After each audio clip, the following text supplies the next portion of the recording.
વડોદરા મહાનગરપાલિકાના અગ્નિશમન સેવા દિન નિમિત્તે શહીદોને શ્રદ્ધાંજલિ અને સાધનોનું જીવંત નિર્દેશન કરવામાં આવ્યું હતું। વડોદરા મહાનગરપાલિકા દ્વારા અગ્નિશમન સેવા દિન અવસર પર વિશેષ કાર્યક્રમનું આયોજન કરવામાં આવ્યું હતું। આ પ્રસંગે અગ્નિશમન તથા તાત્કાલિક સેવાઓમાં શહીદ થયેલા બહાદુર યોદ્ધાઓને શ્રદ્ધાંજલિ અર્પણ કરવામાં આવી હતી। સાથે જ આધુનિક અગ્નિશમન અને બચાવ સાધનોનું જીવંત નિર્દેશન પણ યોજાયું હતું। સાથે વડોદરા શહેરમાં પણ અલગ અલગ જગ્યાઓ પર અકસ્માતના સમયે પોતાની જાનની પરવા કર્યા વગર નાગરિકોના જીવ બચાવનાર ફાયર ફાઇટર્સને મેડલ આપી સન્માનિત કરવામાં આવ્યા હતા। પ્રદર્શનનો કાર્યક્રમ કીર્તિસ્તંભ નજીક પ્રદર્શન મેદાન ખાતે યોજાયો હતો, જેમાં માનનીય મેયર શ્રી પિંકીબેન સોની એ વિશિષ્ટ ઉપસ્થિત રહ્યા હતા અને ડોક્ટર શીતલ મિસ્ત્રી, સ્થાયી સમિતિના ચેરમેન હીરાભાઈ કાંજવાણી, વિદ્યુત સમિતિ ચેરમેન, કોર્પોરેટર, અધિકારીઓ, ફાયર ફાઇટર્સ,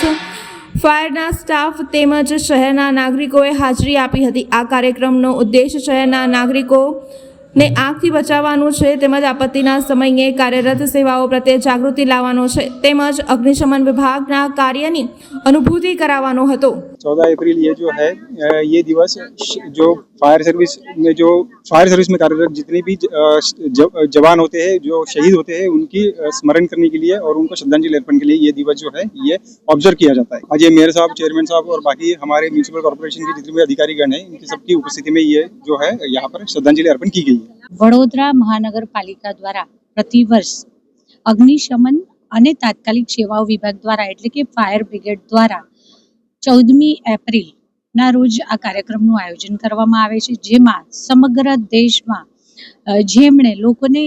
આગના બનાવમાં અથવા તેના જેવા અન્ય એટલે કે પૂરની પરિસ્થિતિ હોય, વાવાઝોડા દરમિયાન કે પછી નદી, નાળા, તળાવો, કેનાલો વગેરેમાં ડૂબી જવાના કારણે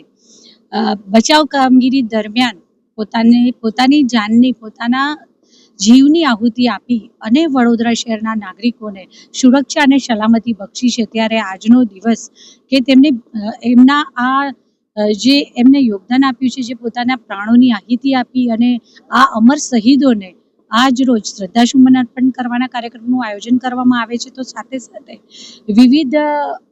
વિવિધ કારણોસર લાગેલી આગને કેવી રીતે કંટ્રોલ કરી શકાય, તો સ્થાનિક નાગરિકો પણ અહીં ઉપસ્થિત રહેતા હોય છે, જેથી કરી અને લોકોમાં પણ આગના બનાવોના સમયે કેવી રીતે પોતે એક્ટ કરે અથવા તો આવા સંજોગો જ ના બને એની ગંભીરતા કેટલી છે, આ અન્વયે પણ એ લોકોને આપણે ધ્યાન દોરી શકીએ તે માટે આવા કાર્યક્રમનું આયોજન કરવામાં આવતું હોય છે। વડોદરા મહાનગરપાલિકા દ્વારા છેલ્લા 5 દાયકાથી એટલે કે 50 વર્ષ કરતાં પણ વધુ સમયથી આ પ્રણાલિકા મુજબ આ કાર્યક્રમનું આયોજન કરવામાં આવે છે, જેમાં વડોદરા શહેરના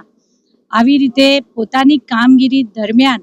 કોઈની રક્ષા કરતા કોઈને સલામતી આપતા પોતાના જાનની આહુતિ આપી હોય તેવા વડોદરા શહેરના કે સમગ્ર દેશના જે પણ અમર જવાનો છે, શહીદ જવાનો છે, તેમને શ્રદ્ધાસુમન અર્પણ કરવાનું પણ સૌભાગ્ય પ્રાપ્ત થયું, જેમાં સૌ સાથે મળી અને તેમને શ્રદ્ધાસુમન